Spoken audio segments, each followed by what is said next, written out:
Baton Rouge, Louisiana, July 2, 2025. The heavens wept. The earth stood still.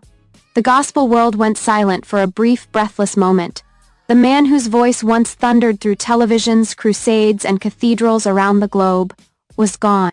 Brother Jimmy Swaggart, televangelist, singer, preacher, pioneer, and prodigal, has died, and with his passing, an era has come to a heartbreaking end. A final breath, and a legend lost. Jimmy Lee Swaggart, age 90, took his last breath surrounded by family at his Baton Rouge home, just 2 weeks after suffering cardiac arrest. Despite hopes for a recovery, his body could no longer carry the weight of a soul that had spent nearly a century burning for the gospel.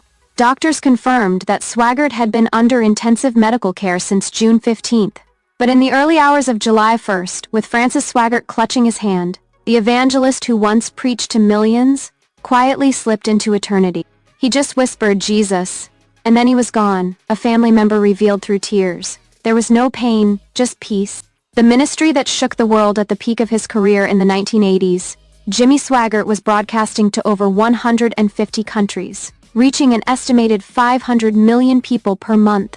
His sermons weren't just fire and brimstone, they were emotionally electric, musically charged, and deeply anointed. Whether in revivals or on late-night television, Swagert became the face of modern televangelism, standing shoulder to shoulder with giants like Billy Graham and Oral Roberts.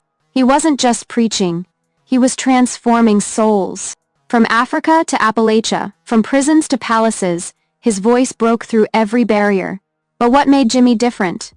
It was the tears, the trembling lips, the cracking voice, the sheer brokenness in his plea. "Come home, sinner. Come home." That was the man people trusted.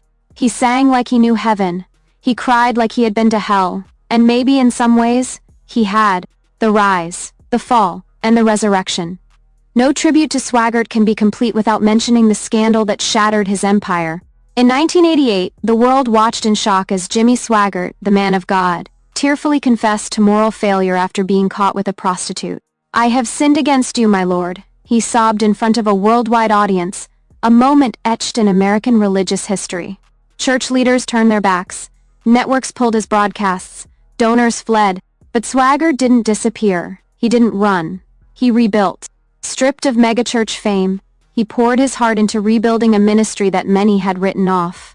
His family worship center in Baton Rouge slowly became a sanctuary for redemption, not just for him but for thousands of broken people. The Jimmy Swaggart Ministries, JSM, re-emerged, not as a spectacle, but as a stronghold of worship, word, and wounded warriors. And that is where his true legacy began.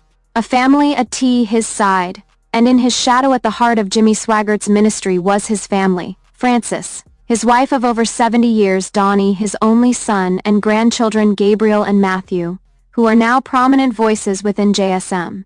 Francis, often seen by his side on stage and in life, is grappling with grief beyond words.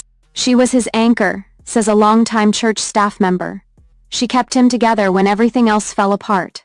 In a tearful statement released just hours after Jimmy's death, Francis said, "My Jimmy is with the Lord now.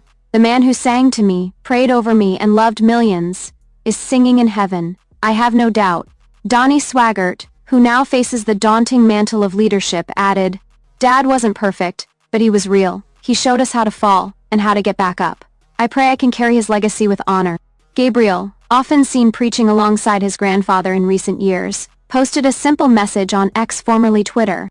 "He taught me how to love Jesus, how to fight the devil, and how to be a man. Rest well, Papa." A global outpouring of grief as news of Jimmy Swaggart's death spread. An international wave of sorrow swept across social media, churches, and television networks. Pastors in Nigeria held midnight vigils. Choirs in South Korea sang his hymns. Evangelists in Brazil wore black in mourning. And across the U.S., believers of every race and denomination remembered the man who brought the gospel into their homes. Evangelist Franklin Graham wrote, "Jimmy Swaggart preached the cross like no one else. He fell, yes, but he finished strong. The church has lost a mighty voice."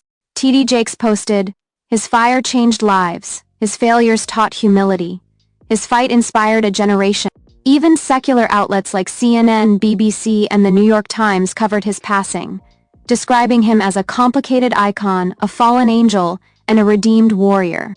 His music, the The soundtrack of salvation to understand Jimmy Swaggart is to hear his music. He wasn't just a preacher. He was a pianist, a singer, a worshiper. His voice, a trembling mix of Southern soul and gospel grit, brought millions to tears. Jesus Use Me, I've Never Been This Homesick Before, and There Is a River are just a few of the timeless songs that defined his legacy. Unlike others, Jimmy didn't need a choir. His piano and his voice were enough.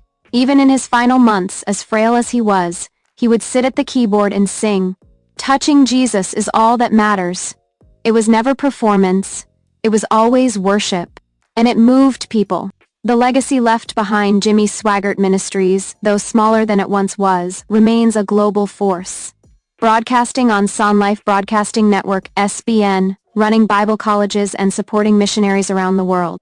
The question now remains, who will carry the mantle? Donnie Swaggart?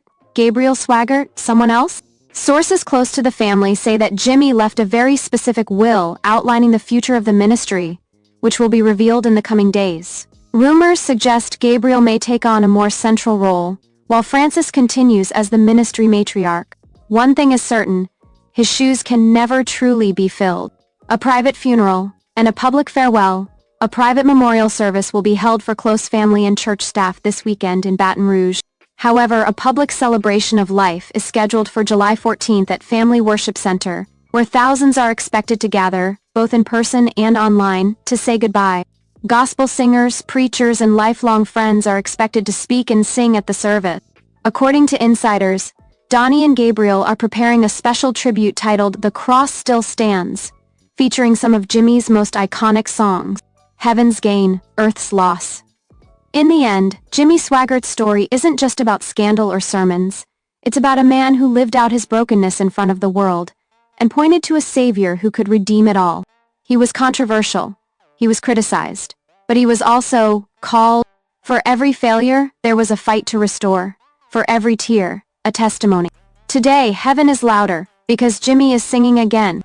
And down here, the silence is deafening. In loving memory, Jimmy Lee Swaggart, March 15, 1935, July 1, 2025, a preacher, a singer, a flawed servant, a redeemed voice. You may be gone, but your song lives on. As news of Jimmy Swaggart's death spread, an international wave of sorrow swept across social media, churches, and television networks. Pastors in Nigeria held midnight vigils. Choirs in South Korea sang his hymns. Evangelists in Brazil wore black in mourning. And across the U.S., believers of every race and denomination remembered the man who brought the gospel into their homes. Evangelist Franklin Graham wrote, "Jimmy Swaggart preached the cross like no one else. He fell, yes, but he finished strong. The church has lost a mighty voice." T.D. Jakes posted, "His fire changed lives. His failures taught humility. His fight inspired a generation." Even secular outlets like CNN, BBC, and the New York Times covered his passing, describing him as a complicated icon, a fallen angel, and a redeemed warrior.